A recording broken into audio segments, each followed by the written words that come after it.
extra holiday ham on hand? Then this casserole is made for you. Cheesy, creamy, and just so delicious. This is sure to be a family favorite. It sure is. I've got some ham on hand. I got ham on hand, ham on hand. So you guys, I hope you have ham. I hope you're celebrating Easter or whatever it is. Or you just got done celebrating have some, Easter. and you have ham. Yeah. So we're gonna make. Because we eat ham on Easter. We do, but we eat ham all the time. So who are we hamming? Okay, so let's get going. I've got 3 I'm gonna turn up my heat a little bit. We're gonna make a bechamel sauce. A lot of times people use, the canned cream of mushroom or whatever soup, and you can do that. But we're gonna make this really good. That's and right. It's not that hard. So I got 3 tablespoons of unsalted butter that I've melted over medium heat, and I've got that's like a medium yellow onion that I've chopped, and we're gonna saute this till it gets nice and soft. All right. So now let's talk ham. Yeah, so we've got our leftover ham here. I've got a couple of slices. We've cubed. I'll show you what I'm doing actually, instead of talking about it. So, so I've got all of our ham, or a couple of slices here. We're gonna make. We want 3 cups, if you can, of leftover ham. We got the ham handle in the ham, and I'm just gonna cut this into cubes. I'm gonna go this way. Different. I'm going to try and get them in like maybe an inch to a half inch. So the most important thing to remember about this is you're using leftovers, so there's no really scientific method to this. So if you've got enough to make 2 cups, that's fine. 3 cups is great. But while you're doing that, let's talk potatoes and cheese. Yeah, why don't you show them? Okay, so we've got our potato. These are diced potatoes. We just really love diced potatoes. You could do thinly sliced. You could just slice them however you like to cut your potatoes. This is 2.5 pounds of russet. You could also use gold, yellow, Yukon gold. I like to peel them. You don't even have to peel them if you don't want to. And then what we do is we've got one of these potato cutters, and I got one of these in the link to it in the description. I love it. It's great for making any kind of like breakfast potatoes. You just chop it, and you've got these potatoes. And then we transferred those potatoes to some boiling water, brought that water back to a boil, and let them boil for about 5 minutes, and then drained them. I mean, you could also use frozen potatoes if you really want to. I mean, that's certainly acceptable. I didn't cut my ham very evenly, but that's okay. That's okay. It's all just going into this wonderful casserole. It's all going into our bellies. The bigger the chunks, the better, I always say. Those are words to live by. And then we've got 8 ounces of whatever your favorite kind of cheese is. I just think this kind of a casserole just screams cheddar cheese. Yes. I really. So there's the potatoes, and there is the cheddar cheese. So so we started with 8 ounces. I like to get a block of cheddar just because the package is perfectly fine. I'm not knocking the package, but there's some additives that are added to keep it from sticking. So I just think that has a fresher taste. There you go. But it's no big deal. So we got the potatoes, we got the cheese, now we got the ham that we just cut up. So let me talk about that 8 ounces.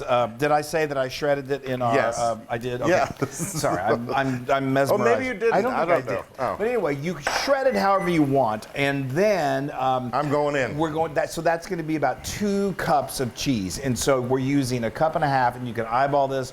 That you're doing right there. What Wesley's going to do. I've got clean hands, everybody. We're saving another 1/2 cup of the cheese that we're going to top with. Okay, top the casserole with. So now I'm going to make a roux. And I've added 3 tablespoons of all-purpose flour to the onions. Those onions are going to continue to cook. Now, can I put in more or less potatoes if I wanted to? You can do whatever you want. I guess depending on the size of your dish, you can cut everything down. Yeah, you can cut everything down. You can, so this is heavy. Heavy. It's the equivalent of like if you wanted to use a 9x13. But you could go smaller and just pull back on your. This is one of those you really can eyeball. I wouldn't eyeball the sauce that we're about to make because you want your measure. You want 3 tablespoons of flour to the oil or to your butter. So now we've got 2 cups of good old whole milk, and I'm just going to add this good old whole milk. And he makes fun of me because I say good old. You make me giggle. Well, you want to use good old. You don't want to use good old, not good new. You don't want to use old, stale, bad milk. You want to use, you could also use you really whatever you have on hand. So You're just talking to fill the air. No, I'm giving very, very helpful information. If you happen to have some half and half on hand, that's a great way to use the milk. You could use heavy cream, that would be a luxurious option. Or just, I wouldn't use skim milk or even 2%. I mean, you're making a ham and cheese potato casserole. Let's go with the whole deal. Let's okay? go it. All right, we're gonna cook this until what happens? It thickens. It thickens, and that only takes just a few minutes. Okay, so you see we've gotten this about to the consistency of gravy, good gravy, and now we're going to add some seasonings.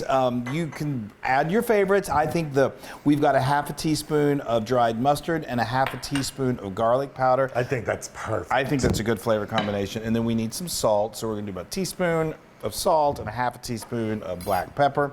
And we're just going to stir that till that's nicely incorporated. And then, while I'm doing this, do you want to spray that? I got to spray the big old stove.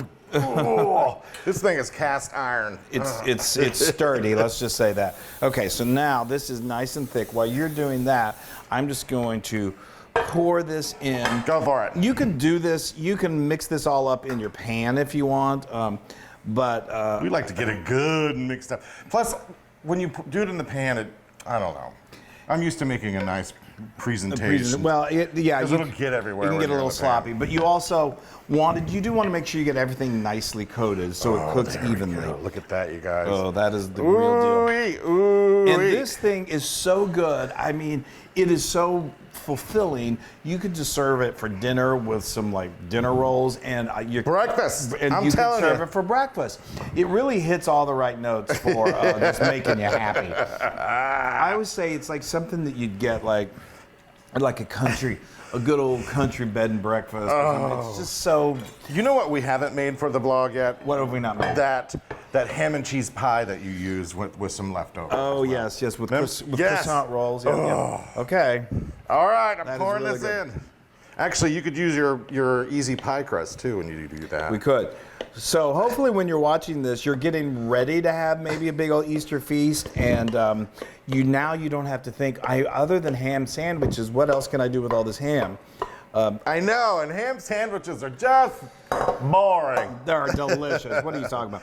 My mom and dad, they take leftover ham and they make ham salad. We should do that. Okay, so now we've got, like I said, I've got about half a cup of just this there we go. cheddar. I like to use whatever they've got. There's sharp cheddar, medium cheddar. I just like good old, plain old, basic, mild cheddar. I don't know. There's just something homey about it. It is. It's just.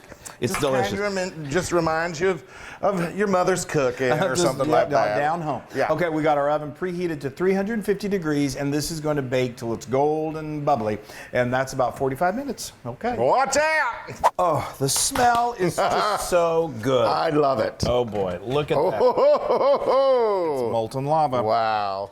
And wow.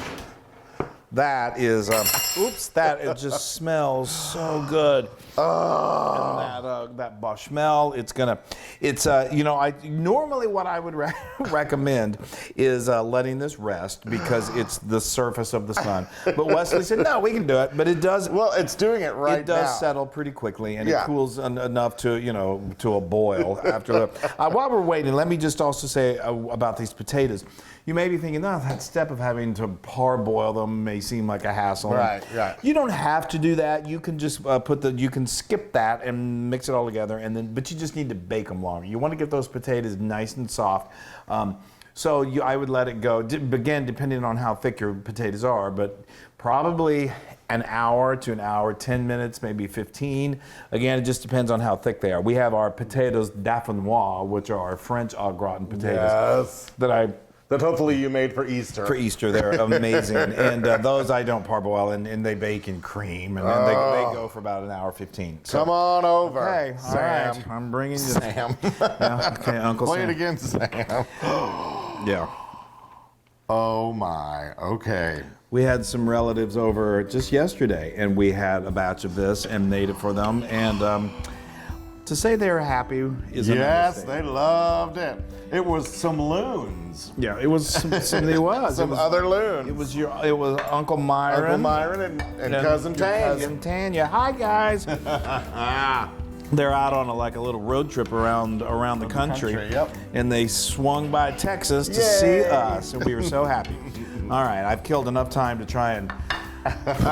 Here, I just want to make sure everybody can see that. Now, you can top it with fresh herbs, anything you want. You don't have to, but these are some chopped chives that not only adds a little flavor, but it adds a little color. A little color, which is always nice. Now, I like to go in with a little Tabasco. A little hot sauce. I do too. I think it adds a depth of flavor that's really wonderful. But this thing is so loaded with flavor. Yeah, just a couple of droplets. There we go. Okay, one more thing. Another thing you can do with the potatoes. I'm just waiting because I know you and you're going to scream. We also do a slow cooker, potatoes and ham au gratin to use yes. leftover ham, and it is to die for. Yes. Okay. Hold on. Oh, Chris. Look at that. Oh. What are we doing to ourselves? Hold on. I'm You gonna guys, do a we little love you bite. so much. We're going in for you. I'm gonna blow on this. Okay, we ready? Wait, no, give me a second. Oh, boy. It's because you're just blowing hot air. Oh, great. All right, ready? All right, here we go.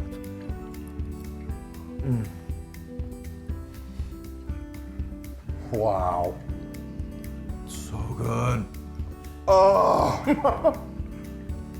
I'd rather have this, This instead of the baked ham. the baked ham. It is really It's good. so good. Actually, you get the best of both worlds. You get your baked ham, Yeah. and then you get this for leftovers. Yeah. This was a smoked ham, and so you got that little smoky flavor, but oh my goodness gracious. And again, you don't have to, if you don't have leftover, go buy some ham and you can do this. Y'all, you need to make this. You need to save some ham and make this. That is 100,000% Loon approved. That is so good. I want to snort this all, but I can't because it's too hot. Well, you'll probably will anyway. All right, you guys. We hope you have, if you're watching this and it's Easter, we hope you have a beautiful time with your family and your Yes, loved ones. or however you celebrate. However you celebrate, and just know that we're your family and we love you. And save the ham. save the ham. I hope you have some ham on hand. All right, bye everybody.